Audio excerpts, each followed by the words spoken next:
السلام علیکم ناظرین، آج میں بہت مایوس ہوں، شرمندہ بھی ہوں کہ یہ وہ ایوان ہے جہاں پہ پورے پاکستان کے 22 کروڑ لوگوں کے نمائندہ 342 لوگ بیٹھتے ہیں، جو پوری قوم کے مستقبل کا فیصلہ کرتے ہیں، جو خود کو مسلمان بھی کہتے ہیں اور جو خود کو عاشق رسول بھی کہتے ہیں۔ اور یہ حکومت تو ویسے ہی کہتی ہے کہ ریاست مدینہ والی ہے۔ عمران خان صاحب کے بارے میں کہا جاتا ہے کہ بڑے بڑے مولویوں سے اور پیروں سے زیادہ عاشق رسول ہیں، لیکن جو آج ان کا رویہ دیکھنے کو ملا ہے، قومی اسمبلی کا اتنا اہم اجلاس 3 دن پہلے قرارداد پیش کی گئی، اس پہ تھوڑی بہت بحث ہوئی۔ نون لیگ نے کہا تھا کہ ہم اپنی قرارداد لے کے آئیں گے، مولانا اسد محمود نے کہا تھا کہ حکومت مضبوط قرارداد لے کے آئے تو میں اس کو منظور کروانے کے لیے ہر ممکن ان کے ساتھ کھڑا ہوں گا۔ اسپیکر نے اجلاس ملتوی کر دیا کہ جمعے کو ہوگا۔ پوری قوم 3 دن سے انتظار میں تھی کہ جمعے کو اجلاس ہوگا، اس کے اندر کیا فیصلہ کیا جائے گا فرانسیسی سفیر کے حوالے سے اور کیا مستقبل ہوگا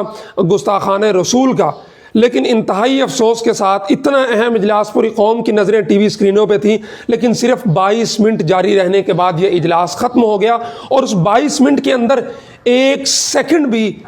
یقین جانیے لٹرلی 1 سیکنڈ بھی اس قرارداد کے بارے میں بات نہیں کی گئی، 1 سیکنڈ بھی فرانسیسی سفیر کے حوالے سے بات نہیں کی گئی، 1 سیکنڈ بھی فرانس کے گستاخانہ خاکوں کے حوالے سے بات نہیں کی گئی۔ اس 22 منٹ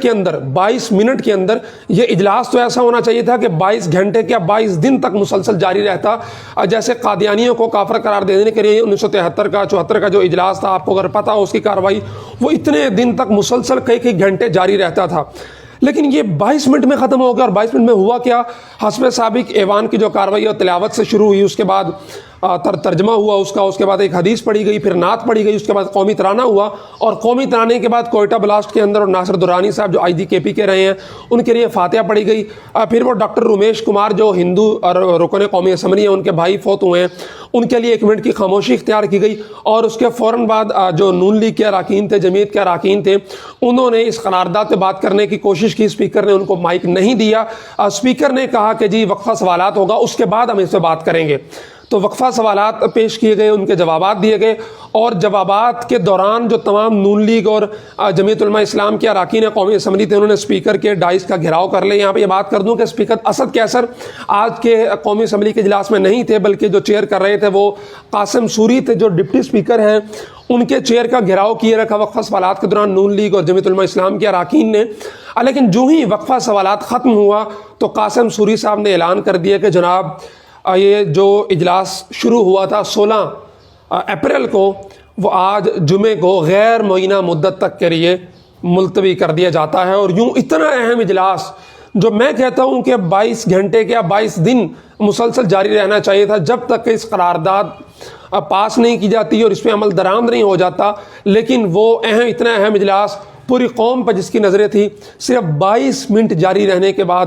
قاسم سوری صاحب نے اعلان کر دیا جی غیر معینہ مدت۔ چلیں اگر ہوتا کہ جی جمعے تک کے لیے ملتوی کیا جاتا ہے، جمعے کے بعد دوبارہ اجلاس کی کارروائی شروع ہوگی یا کل دوبارہ کارروائی شروع ہوگی یا چلیں منڈے سے کارروائی شروع ہوگی، اس قرارداد پر بحث کی جائے گی، لیکن ان کے الفاظ تھے کہ یہ اجلاس غیر معینہ مدت تک کے لیے ملتوی کر دیا جاتا ہے۔ اور انتہائی افسوس کے ساتھ کہنا پڑتا ہے کہ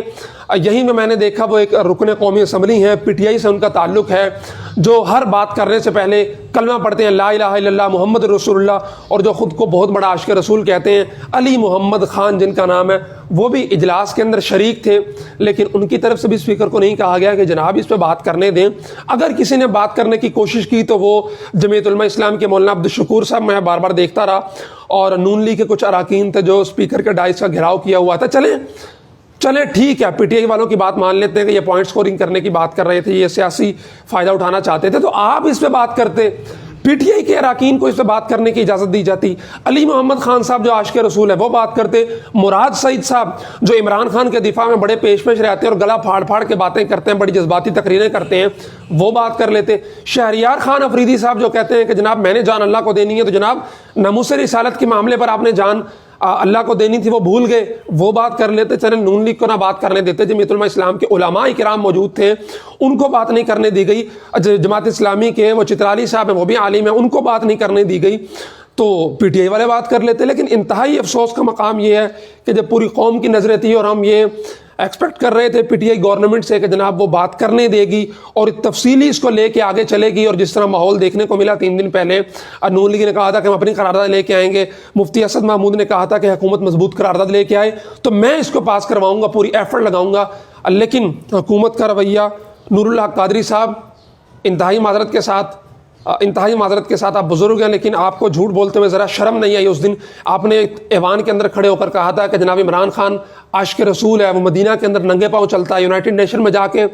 ناموس رسالت کی بات کرتا ہے، اور وہ بڑے بڑے پیروں سے زیادہ اس کے دل میں نبی اکرم صلی اللہ علیہ وسلم کی محبت ہے۔ لیکن آپ کی گورنمنٹ کا رویہ جو ہمیں نظر آیا ہے وہ کہیں سے ایک عاشق رسول گورنمنٹ کا رویہ نہیں تھا، اور ایک ایسے ماحول میں جب آپ نے ٹی ایل پی سے ایگریمنٹ بھی کیا تھا، قرارداد لائی جائے گی، اس سے بحث کی جائے گی، اور پھر پچھلا اجلاس ملتوی ہی اس لیے کیا گیا تھا کہ آپس میں مشورہ کر کے تمام جماعتیں متفقہ قرارداد لے کے آئیں گی، مضبوط قرارداد لے کے آئیں گی جمعے کو۔ لیکن آپ نے آج اس قرارداد پہ ایک لفظ، لٹرلی ایک لفظ بھی مائک کے اندر اس قرارداد کے بارے میں نہیں کہا گیا، بلکہ جب نون لیگ والوں نے اور جمعیت علماء اسلام کے مولانا نے بات کرنے کی کوشش کی تو اسپیکر نے اپنے کانوں پہ مائک لگا لیے کہ ان کی آواز مجھے سنائی نہ دے، اور 22 منٹ جاری رہنے کے بعد یہ اتنا طویل اجلاس 22 منٹ وہ جناب غیر معینہ مدت کے لیے ملتوی کر دیا۔ پاکستانیوں، اب آپ پہ ڈیپینڈ کرتا ہے کہ آپ نے ان لوگوں کے ساتھ کیا سلوک کرنا ہے، اس حکومت کے ساتھ کیا سلوک کرنا ہے جو خود کو عاشق رسول کہتے ہیں، جو خود کو ریاست مدینہ کے دعوے دار کہتے ہیں۔ اور میں نے پوری کارروائی اجلاس کی آپ حضرات کے سامنے رکھ لی، میں نے پورا اجلاس ایک ایک سیکنڈ آنکھ نہیں جھپکی ہے، بیٹھا رہا ہوں، آپ حضرات کے سامنے رکھ دی ہے۔ اب فیصلہ آپ نے کرنا ہے کہ ان کے ساتھ آپ نے کیا سلوک کرنا ہے۔